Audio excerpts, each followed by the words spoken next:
Bonjour à tous et bienvenue sur ma chaîne. Aujourd'hui je suis dans la concession Honda Toulon et je vais tester la CBR 650R.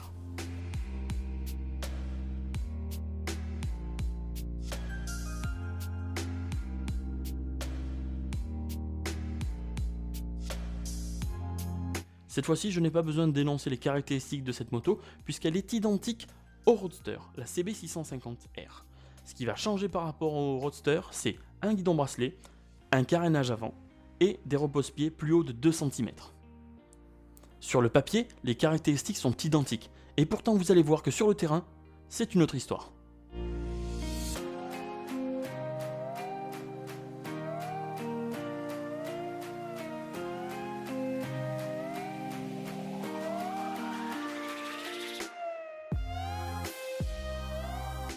Allez, c'est parti. Hop. Alors, mes premières impressions, mes deux pieds touchent à plat de chaque côté. Voilà, mais j'ai les pieds à plat avec une toute légère flexion de la jambe. Elles sont quasiment tendues. Pour le buste, là j'ai le buste droit.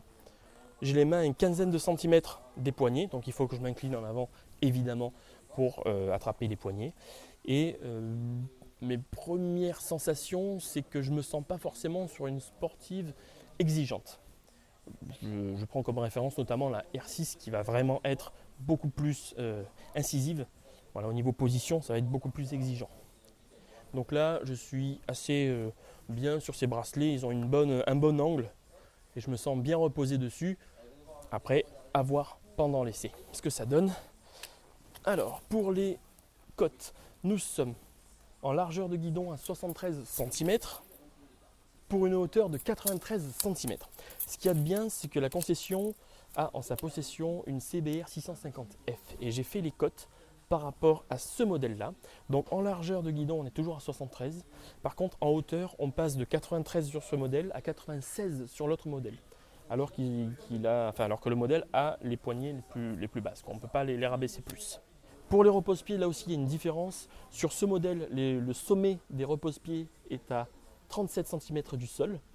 Et l'écart qu'il y a entre le bout du repose-pied et l'axe de la roue arrière est de 47 cm sur celle-ci contre 50 cm sur la F. Donc vous allez avoir des jambes plus pliées et plus en arrière sur le nouveau modèle, donc un peu plus typé sport. Hop, alors, effectivement, les repose-pieds, je les sens assez hauts. J'ai connu plus haut, mais je les sens déjà pas mal hauts. Et les jambes sont pliées quand même. Je les sens bien pliées, donc une position assez semi-exigeante, quoi. C'est pas ultra exigeant, c'est pas non plus très confort, c'est intermédiaire. Pour les commandes, à droite, vous avez un levier de frein réglable sur 6 positions, le coupe-circuit et le démarreur. Et à gauche, vous avez un levier d'embrayage non réglable, le bouton des commandes du traction control, la gestion des phares, warning, klaxon et clignotant. Voilà, c'est assez simple. Allez, contact. La clé se situe sur le réservoir.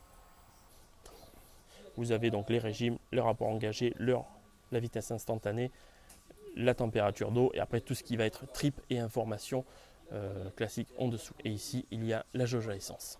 Et les boutons de navigation vont être celui-ci et celui-ci pour savoir les kilométrages. Allez, elle revient de l'essence. Je pense que ça c'est cool de leur part. Merci encore à la concession Honda Toulon pour mettre l'essence à chaque fois dans toutes les motos. Alors ça va dépendre de chaque concession. Il y en a où je paye et ils me remboursent après. Il y en a qui me mettent l'essence et voilà, ça dépend un petit peu de chacun. Alors, mes premières impressions. Un embrayage qui se déploie un petit peu loin, je veux dire le point de patinage est un petit peu loin, une facilité de prise en main. Allez, je vais vous faire un petit départ arrêté 0-100 km/h à bloc, il n'y a personne derrière évidemment. 3, 2, 1, go!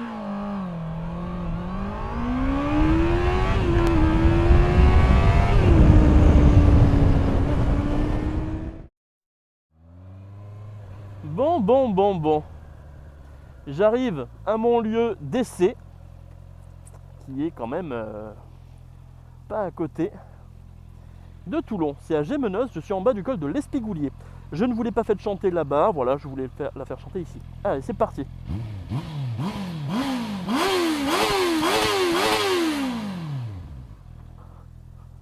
Wouh.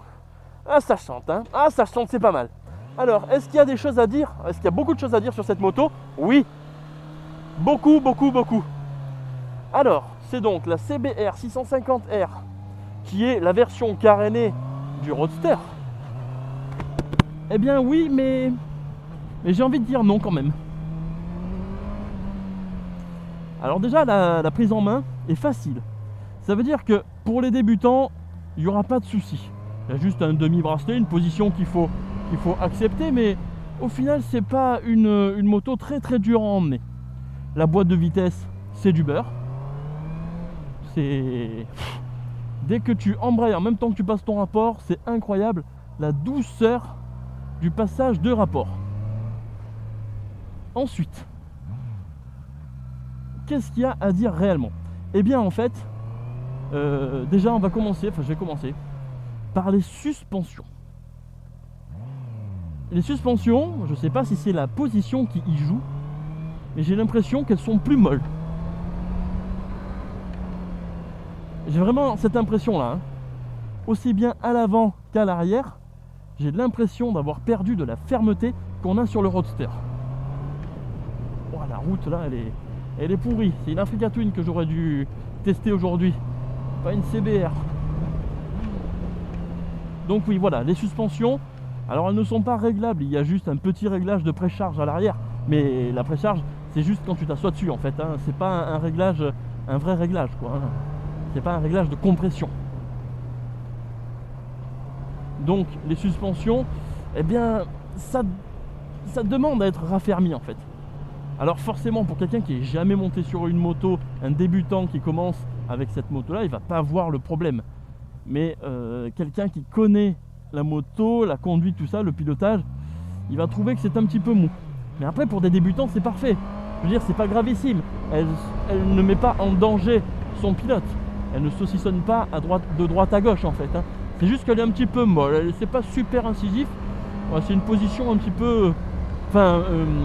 c'est des suspensions un petit peu gentilles quoi. C'est une sportive souple. Ensuite, son freinage. Alors à l'arrière, il n'y a pas de problème, c'est un bon ralentisseur, il est vraiment conforme le frein, ça il n'y a pas de souci. Par contre, à l'avant, ça manque de mordant. Ça mord si tu veux, ça freine bien. Mais je trouve le levier spongieux. Quand je dis spongieux, c'est-à-dire que quand tu freines, il a encore un petit peu de mollesse. Voilà, tu vois, il n'est pas bloqué sur tes plaquettes, quoi. Les pistons ne sont pas... le levier ne se bloque pas au contact de tes plaquettes. Il est vraiment mou, quoi. On dirait un peu du chewing-gum. Et ça, c'est dommage.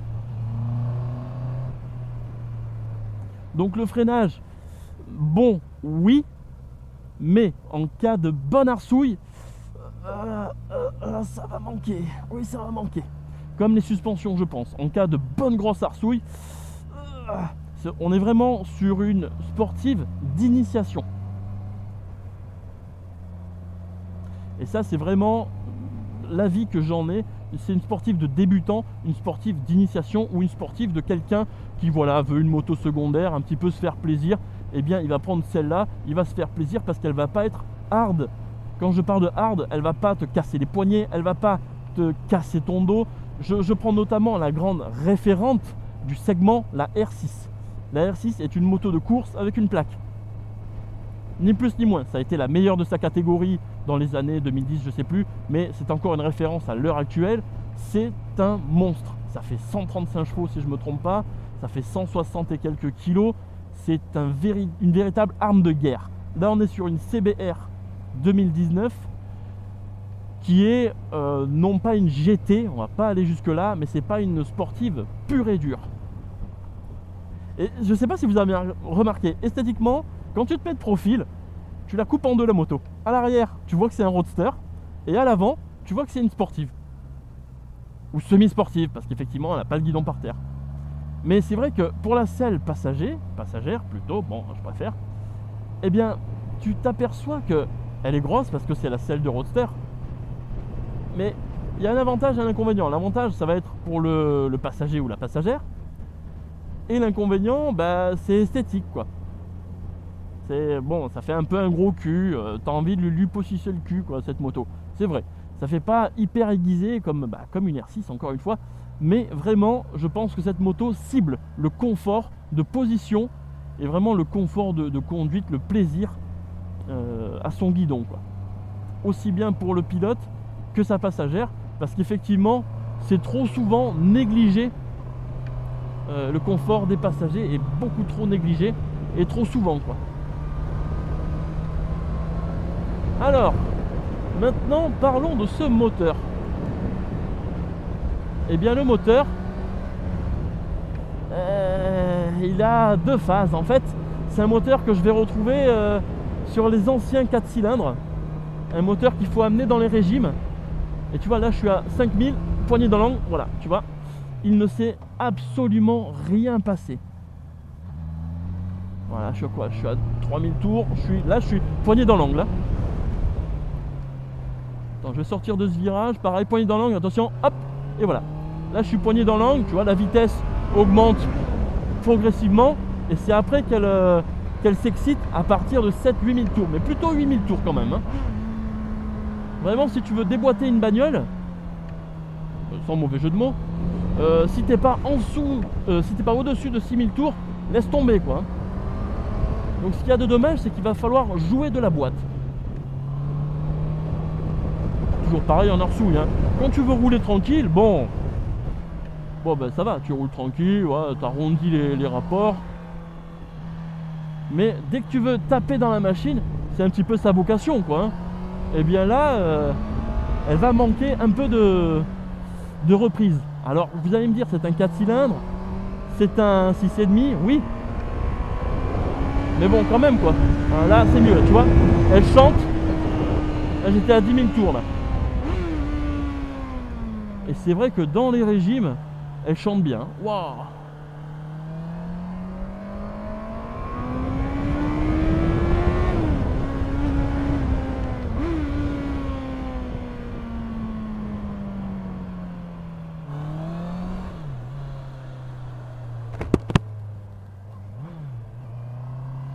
Là, je ressors du virage. Il se passe pas grand chose. C'est vraiment très progressif comme moteur. Et il faut vraiment attendre que la patate arrive. Là, je suis à 5000, 6000, 7000, 8000. Voilà, et après, c'est là que la sauce arrive. Mais si en Arsouille, t'es pas à 8000, elle bronche pas, quoi.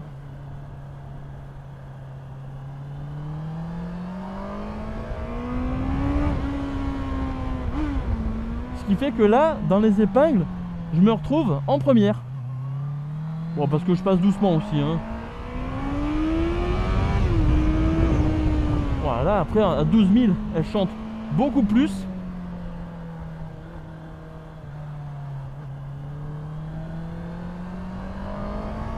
Voilà, progressivement, tu vois, ça repart.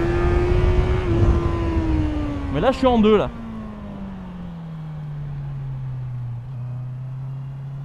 Alors les pneus me mettent en confiance, je sais pas trop ce que c'est. Ils me mettaient pas trop en confiance le week-end dernier.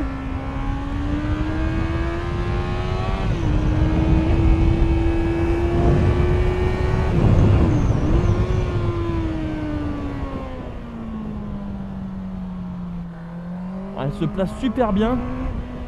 Et vraiment, ça se conduit comme un 4 cylindres à l'ancienne, quoi. Même s'ils disent qu'ils ont gagné pas mal de reprises à mi-régime, ouais, d'accord. Mais faut quand même aller chercher les poneys tout là-haut, là-haut, là-haut.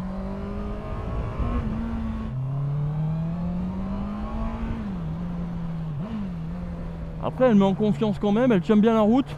Les suspensions travaillent bien, même si ça manque un peu de rigidité.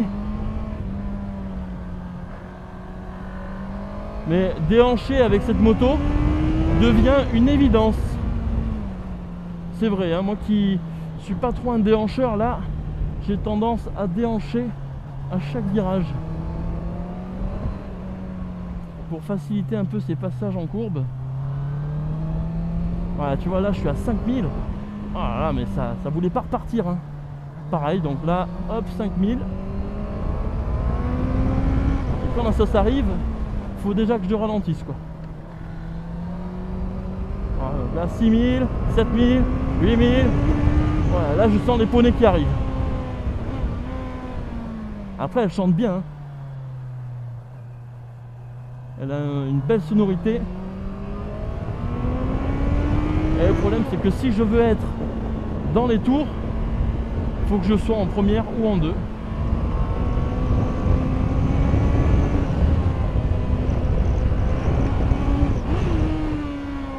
Même en deux ça tire encore un petit peu long, c'est un peu dommage. En fait ça te pousse malheureusement à rouler vite, quoi, pour pas perdre cette inertie.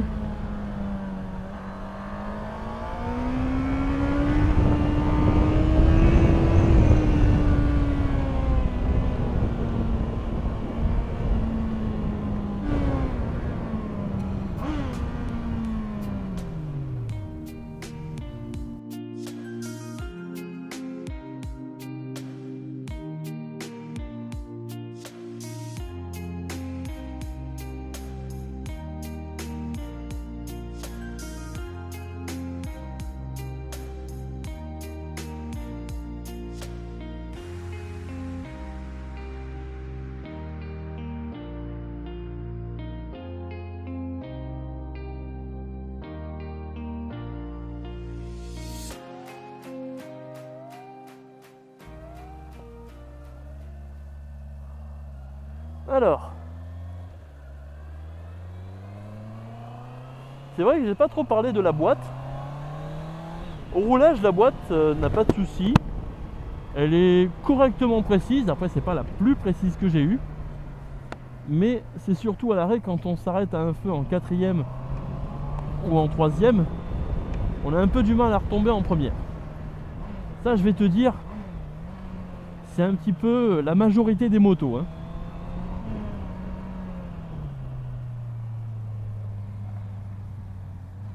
Alors, je voudrais préciser quelque chose avant de reparler de la moto. C'est que c'est bien beau de tester des motos, de dire un petit peu notre avis, mais je me rends compte avec l'évolution, donc plus ça va, plus je fais de tests, et plus je me rends compte que c'est difficile de conseiller une moto à quelqu'un. En fait, c'est plutôt plusieurs motos qu'il faut conseiller à quelqu'un, et après le seul juge, ben, c'est l'utilisateur. C'est pour ça que je tiens à préciser ça. Bon, j'en parlerai dans une autre vidéo, mais ne prenez pas tout ce qu'on dit pour argent comptant. Ça, je l'avais déjà dit au guidon du Honda, d'ailleurs, j'avais déjà dit, et là je le redis, ne prenez pas nos essais pour argent comptant. C'est pas parce qu'on dit que telle ou telle moto est confortable ou ferme qu'elle le sera pour vous, tu vois. Là moi je dis, bon, c'est une moto de débutant, mais je peux te dire que personnellement, si je la prends sur un circuit, je ferai des meilleurs chronos peut-être qu'une autre moto. C'est pour ça, c'est qu'un avis primaire. Mais au final, il faut se faire sa propre idée. C'est ce que je pousse à faire toujours, toujours, toujours. C'est vous le seul juge, c'est pas nous. Voilà, c'était juste la petite parenthèse. Avant de reparler de cette moto. Une fois que tu comprends son fonctionnement, la moto, et ben franchement, tu prends beaucoup de plaisir. Il y a un petit à-coup à la remise des gaz qui te donne de l'imprécision. Voilà, il y a hop, un appareil, un petit à-coup. Voilà, il y a un petit à-coup à la remise des gaz. Donc on n'a pas une injection ultra précise à la reprise des gaz, tu vois.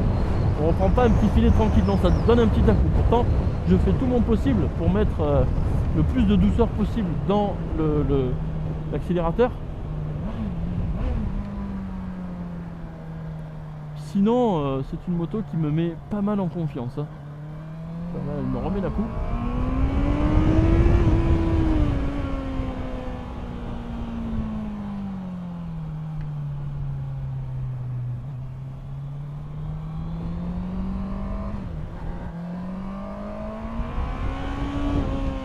J'aime bien parce que malgré son petit comportement un peu mou au niveau des suspensions, elle s'emmène quand même bien. Et vraiment, c'est plaisir quoi au guidon. Tu vois, t'es pas en train de te battre contre la machine quoi.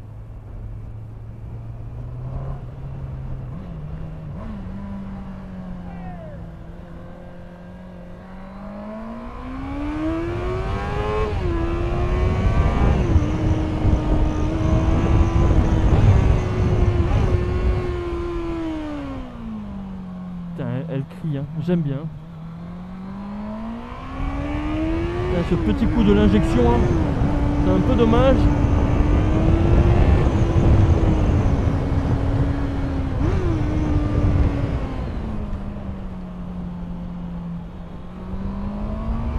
Ouais, elle s'emmène pas mal facilement.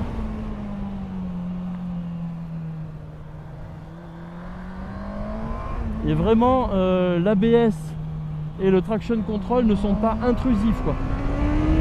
Ça n'intervient pas tout de suite. Toujours ce levier un petit peu spongieux.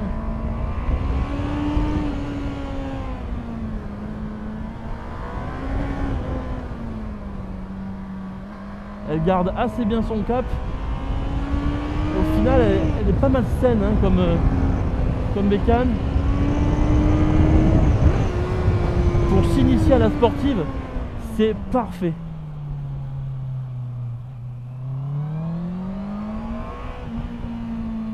Alors elle est un peu hésitante hein, au niveau de la remise des gaz, entre 5 et 6 000 tours, elle hésite un petit peu. On dirait qu'elle se restreint. Oh non, j'hésite un peu à te remettre du gaz. Oh puis finalement si, mais pas trop. Ouais, elle est vraiment hésitante quoi.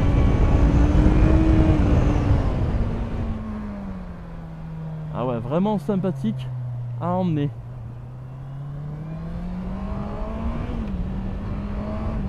Après, elle se saucissonne pas dangereusement. Hein.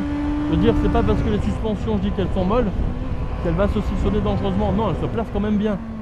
Elle a une certaine rigueur.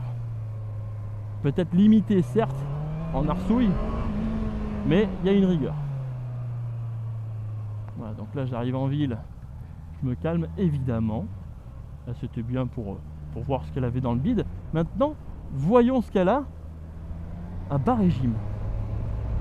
Donc, comme c'est un 4 cylindres déjà, on a un moteur ultra rond, super doux. Je sens des micro vibrations dans les repose-pieds, mais rien de méchant. Après, il n'y a pas de garniture sur les repose-pieds, donc ça doit y jouer. Mais ce qu'il y a de bien, voilà, avec les 4 pattes, tu vois.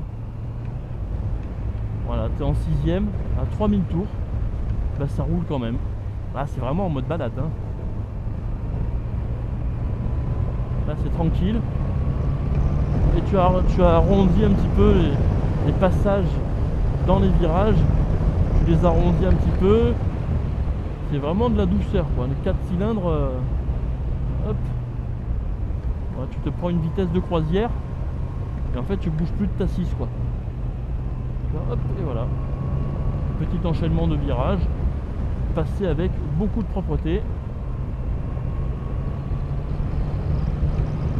Ça c'est vraiment pour de l'éco-conduite. Alors au niveau consommation, là je suis à 6,3 litres au 100. Mais en venant jusqu'ici, comme je roulais tranquille, voilà, je la jaugeais un petit peu, je roulais tranquille, j'étais à 5,7 litres. Donc vraiment si tu roules très cool, je pense que tu as moyen de taper des consommations intéressantes. Niveau position, comment te dire? Eh bien, en partant, j'ai l'impression que c'est pas ultra sportif comme position. Et en fait, plus je roule, et plus je trouve qu'elle est vraiment typée sport. Tu vois, c'est intéressant comme les avis changent en fonction du nombre d'heures d'essai. Parce que les repose-pieds sont vraiment hauts, j'ai les jambes pas mal pliées. Et bon, j'ai un petit peu mal à la main droite. C'est pas gravissime, en fait ça c'est ma tolérance physique hein, qui s'affaiblit, qui s'amoindrit avec les années. Parce que même avec ma petite CB500 maintenant je commence à avoir mal à la main droite aussi. Mais c'est vrai qu'au niveau des jambes, elles sont pas mal pliées.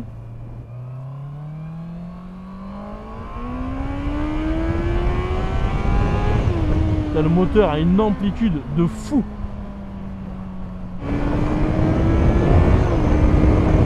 Ah, les rapports sont hyper longs. Là tu vois je suis en 3 et si je tombe après, enfin si je monte les rapports plutôt, eh bien je trouve que la patate n'est pas suffisante. Voilà, instinctivement en entrée de virage, je tombe forcément un rapport quoi. Voilà. Donc elle tire long quand même, hein. Elle tire long. Tu vas me dire comme toutes les sportives, eh oui, c'est vrai. D'origine ça tire long. L'embrayage anti-dribble là, à glissement limité, eh ben c'est pas mal du tout, hein. Ça t'évite de mettre ta moto en travers. Voilà, c'est sympa, hein. Voilà pour faire une petite conclusion de la machine. Donc c'est bien pour les débutants, parce que c'est une machine qui peut se brider, donc pour les permis A2. Gaffe à l'assurance évidemment, il faut toujours faire un devis pour voir si ça passe dans ton budget, parce que c'est un budget évidemment. Pour celui qui n'est pas dérangé par le budget, vraiment rouler avec ça en étant permis A2, c'est waouh quoi, waouh, t'es calé quoi. Et quoi dire, donc un moteur linéaire qui pousse d'un coup à partir de 8000, qui montre vraiment tout son potentiel. À 6000 il commence à se réveiller, et à 8000 vraiment c'est là qu'il te donne toute la patate qu'il a.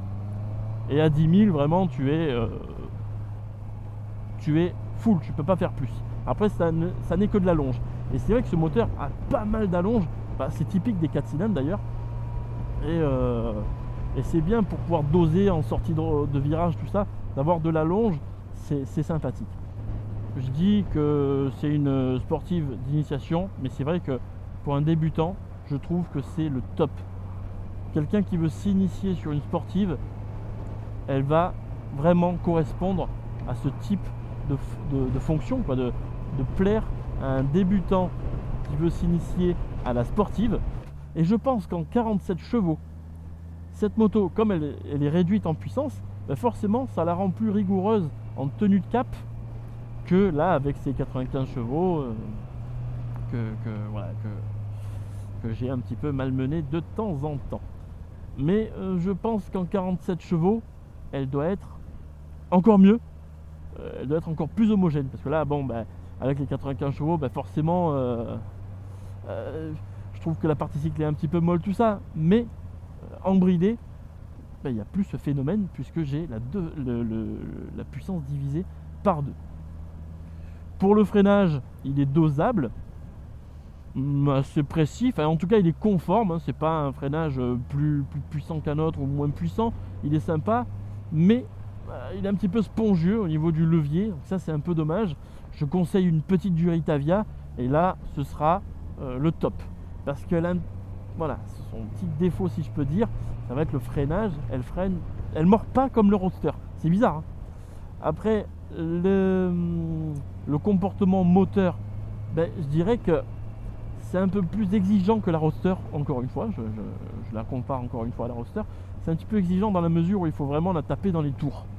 À mi-régime, ça va être bien pour balader tranquille, mais vraiment pas plus. Et même en baladant tranquille, quand tu veux déboîter une voiture, comme ça, tu veux passer, faut tomber minimum un rapport, et ça c'est le grand minimum.